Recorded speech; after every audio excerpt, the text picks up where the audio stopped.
오늘은 세계관에 대한 세 번째 시간으로 내추럴리즘, 자연주의가 어떠한 세계관인지를 알아보겠습니다.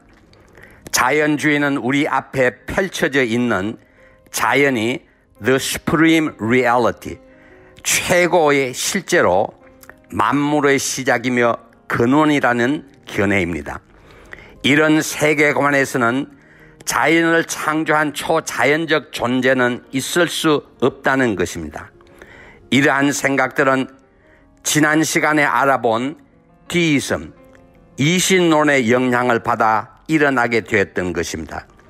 네이처, 자연이라는 단어는 히랍어로는 to grow, 자라다, 라틴어로는 to be born, 태어나다라는 뜻을 가지고 있습니다.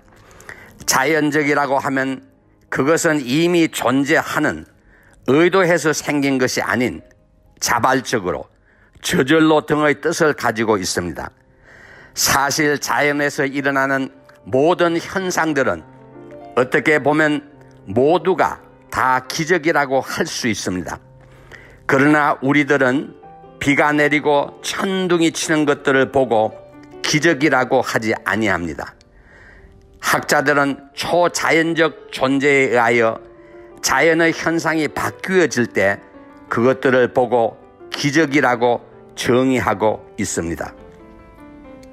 마태복음 4장 3절은 시험하는 자가 예수께 나와서 이르되 내가 만일 하나님의 아들이거든 명하여 이 돌들로 떡덩이가 되게 하라고 주문했습니다. 이 말은 기적이 무엇인지를 잘 설명해 주고 있습니다.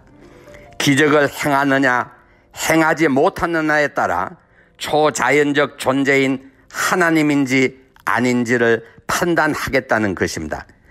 자연주의자들은 자연 외에는 초자연적 존재가 있을 수 없다고 보기 때문에 성경에 기록된 모든 기적들을 기적으로 받아들이지 아니합니다.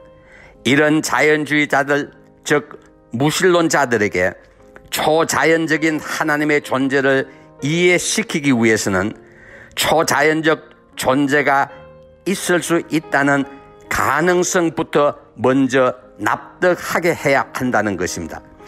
그렇다면 이들을 설득할 수 있는 기준, 즉 야드스틱은 과연 무엇이 되어야 하느냐 하는 것입니다. 그것은 우주가 오픈 시스템으로 되어 있는지 아니면 크로스 시스템으로 되어 있는지를 먼저 결정할 수 있어야 한다는 것입니다. 무신론자인 자연주의자들은 우주 공간을 끝이 없이 영원히 계속되는 오픈 시스템으로 보고 있습니다. 끝이 있거나 만들어질 경우에는 클로스 시스템이 되는 것입니다.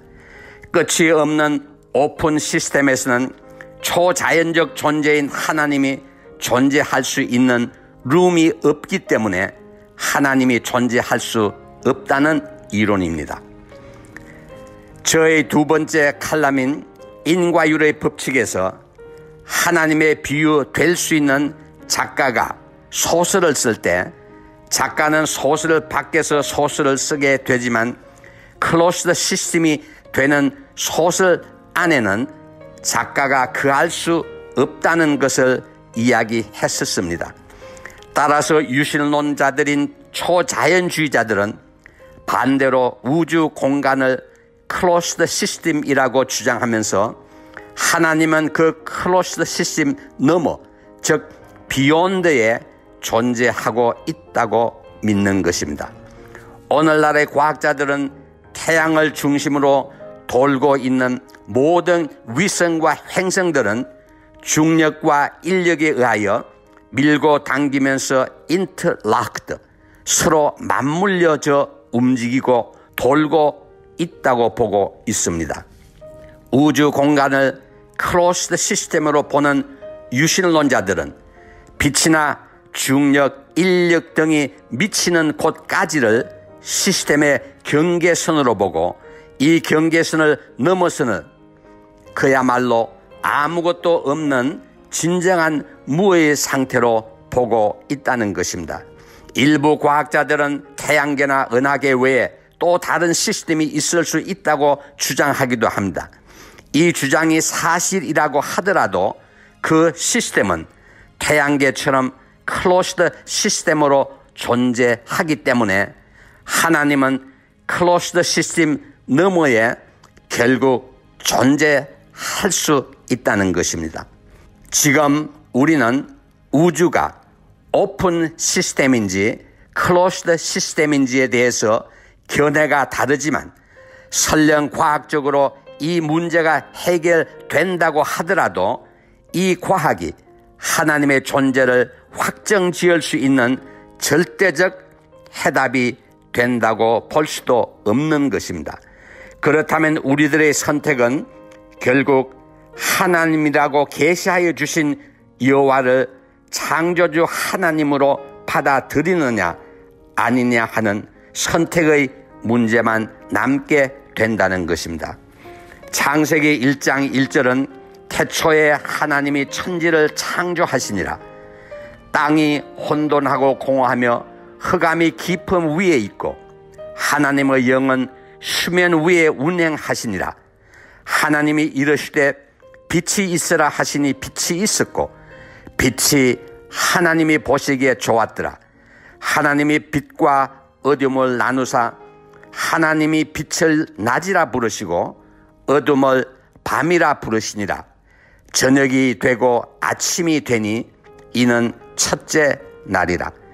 하나님이 이르시되 물 가운데에 궁창이 있어 물과 물로 나누라 하시고 하나님이 궁창을 만드사 궁창 아래의 물과 궁창 위의 물로 나누게 하시니 그대로 되니라. 하나님이 궁창을 하늘이라 부르시니라. 저녁이 되고 아침이 되니 이는 둘째 날이라. 여호와 하나님께서는 피조물인 인간들이 무엇으로도 알아낼 수 없는 창조의 신비를 선지자 모세를 통하여 레벨레이션, 계시로 다 알려주셨습니다. 오늘 이 칼럼을 통하여 주신 계시의 말씀을 하나님의 말씀으로 받을 수 있는 저희 모두가 될 수 있도록 성령님을 통하여 역사하여 주시옵소서. 아멘. 오늘 칼럼에서 인용된 성경 구절은 창세기 1장 1절에서 8절 말씀입니다.